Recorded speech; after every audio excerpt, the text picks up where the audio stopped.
L'Espagne est éliminée. Bienvenue dans ce nouveau numéro du Corner consacré à la Coupe du Monde. On commence avec cette énorme sensation. Ceux qui étaient les tenants du titre n'iront pas au-delà du premier tour, exactement comme la France en 2002 et l'Italie en 2010. Déjà battue en ouverture par les Pays-Bas, la Rora subit cette fois la loi du Chili et est mathématiquement éliminée. L'Espagne abandonne donc sa couronne avant même le dernier match de poule. Au Maracana de Rio, ceux qui étaient les tenants du titre s'inclinent 2-0 devant le Chili. Eduardo Vargas et Charles Aranguiz trompent Iker Casillas qui avait déjà encaissé 5 buts face aux Pays-Bas.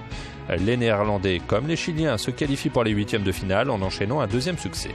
Leur victime du jour, l'Australie, qui mène 2-1 peu avant l'heure de jeu mais finit par perdre sur le score de 3-2. Arjen Robben et Robin van Persie s'illustrent encore et en sont déjà à 3 buts inscrits depuis le début de la compétition. Les Pays-Bas et le Chili se disputeront la première place de ce groupe B lundi prochain à São Paulo, tandis que les Espagnols tenteront de sauver l'honneur aux dépens des Soqueros. Une troisième équipe peut déjà préparer ses valises, le Cameroun, écrasé 4-0 par la Croatie avec des buts d'Ivica Olic, Ivan Perisic et un doublé de Mario Mandzukic. Les Lions indomptables ne peuvent plus rattraper le Brésil et le Mexique qui se partagent les commandes du groupe A. La Colombie et la Côte d'Ivoire vont se disputer ce soir la première place de leur groupe. De son côté, l'Angleterre, après sa défaite contre l'Italie, a intérêt à battre l'Uruguay. Même sans Falcao, les Colombiens sont parfaitement entrés dans le tournoi en surclassant la Grèce 3-0. Confirmation attendue ce jeudi pour les Cafeteros qui ont terminé deuxième des qualifications en Amérique du Sud et qui sont toujours guidés par leur capitaine, le vétéran Mario Yepes. À 38 ans, l'ancien Nantais et ancien Parisien va honorer sa 100e sélection.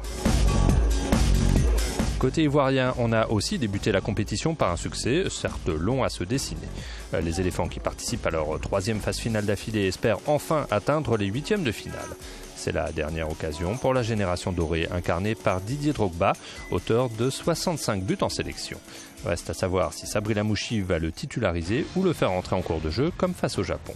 Le Japon qui, comme la Grèce, se doit de gagner sous peine de voir sa Coupe du Monde prendre fin très rapidement. Malheur aux vaincus également entre l'Uruguay et l'Angleterre qui ont déjà grillé leur joker.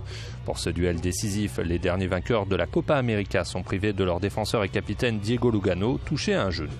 La Céleste, en revanche, peut compter sur le retour de son buteur vedette, Luis Suarez, opéré du genou gauche le mois dernier.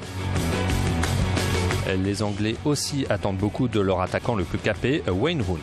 Problème, il dispute sa 3e Coupe du Monde et jusqu'à présent, il n'y a jamais trouvé le chemin des filets.